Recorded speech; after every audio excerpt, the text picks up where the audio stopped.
So let's talk about the core knowledge curriculum that I am getting together and preparing for next year for kindergarten.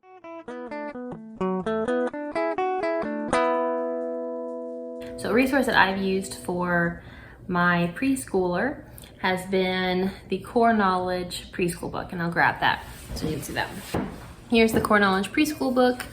It's pretty much just content like a textbook, okay, but there are different sections. So I got the kindergartner book, and if you're going for or wanting a traditional kind of feel to some of your schooling, this might be one way to provide some of that structure if you want to feel more traditional. But I like that this is just a comprehensive textbook that I can refer to. I don't have to do all the readings out of it, but I'm like, oh, this piece of history is discussed in here. I need to make sure that my daughter is aware of this piece of history. And then you can source a different kind of book for that at the library. If you're going for more of a living book, Charlotte Mason style to your homeschool. This is the Core Knowledge Kindergartner book.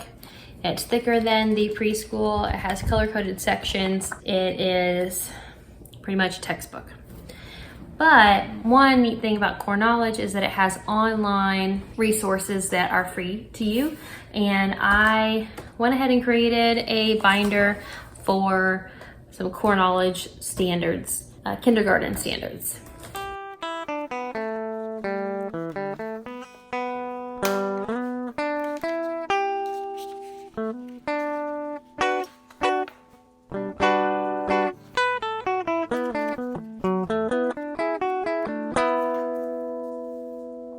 So this is Core Knowledge Sequence, Content and Skill Guides for grades K through 8. I just printed the relevant information for grades K. The preschool standards or sequence is a separate document. So if you're interested in that, they do have that. However, I did not use it. So this is available online. You can download it and print whatever of it you would like. This is an overview of topics for kindergarten, and it goes through English language arts, history and geography, world history and geography, American history and geography, visual arts, music, mathematics, and science. I think the histories were together. History and geography, world history and geography. English language arts, you have listening and speaking, reading, writing, language conventions, poetry, fiction, and then examples like in science, you have pushes and pulls, needs of plants and animals, changing environments, weather patterns, the human body, our five senses. This gives some structure to the creative homeschool process. If you have a teacher brain or went through a teaching school in your own career preparation and are now homeschooling, this will give you objective like sentences to measure your student by.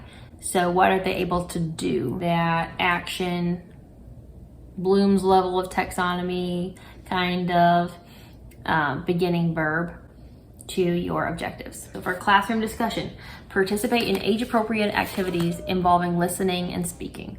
And that doesn't have to happen in a classroom. That can happen at your story time, local library story time. Are they able to sit and participate and, hold still for enough time based on their age group and listen to another instructor? So ask questions to clarify conversations, directions, exercises, and/or classroom routine. So they can ask questions for clarification. And that might be interesting to measure. Are they able to ask questions to you?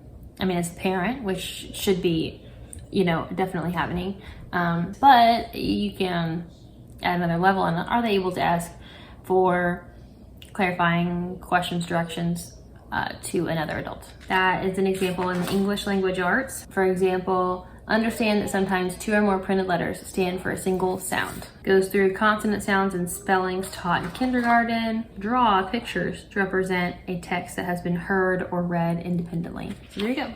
There's a list of poems in here.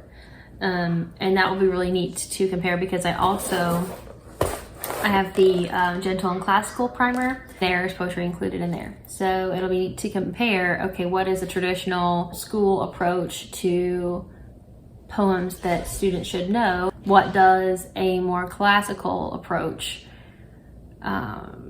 suggest poetry-wise? So this is neat. I like the resources. You know, it gives structure to some history lessons. So you're reading history books, yeah, but then also identify and locate 7 countries on a map and globe. There you go. So do they know 7 countries? My preschooler does not. So we can work on that for kindergarten. Symbols and figures, for example, also like the American flag, Statue of Liberty, Mount Rushmore, and the White House. So we know American flag, but we don't know the others. So this is one approach. I'm not saying this is the end-all be-all of all approaches, right? But if you're maybe used to traditional school environments or been trained as a teacher, this is a nice resource to have on your bookshelf, whether you use it, you know, significantly or not. You can refer to this kind of all-encompassing textbook and build a curriculum from there. Use this as a foundation.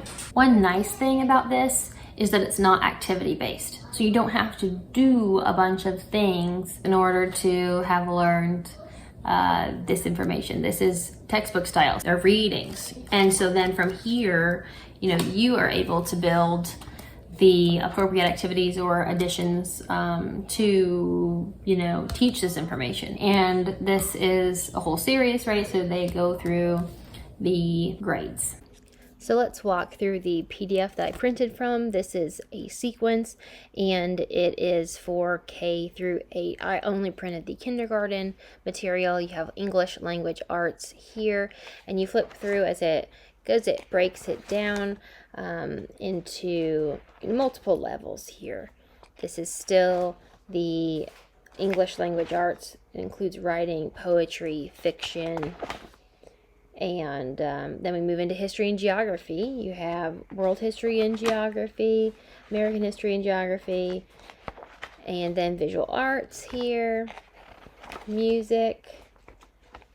You have some songs, which are awesome to incorporate. Mathematics is next, and there's a section there. Science is next. Here is how it breaks down science, which is longer than that mathematics section. And there you have it. I will link in the description box below the PDF so you can look at this and access, print out, whatever you would like.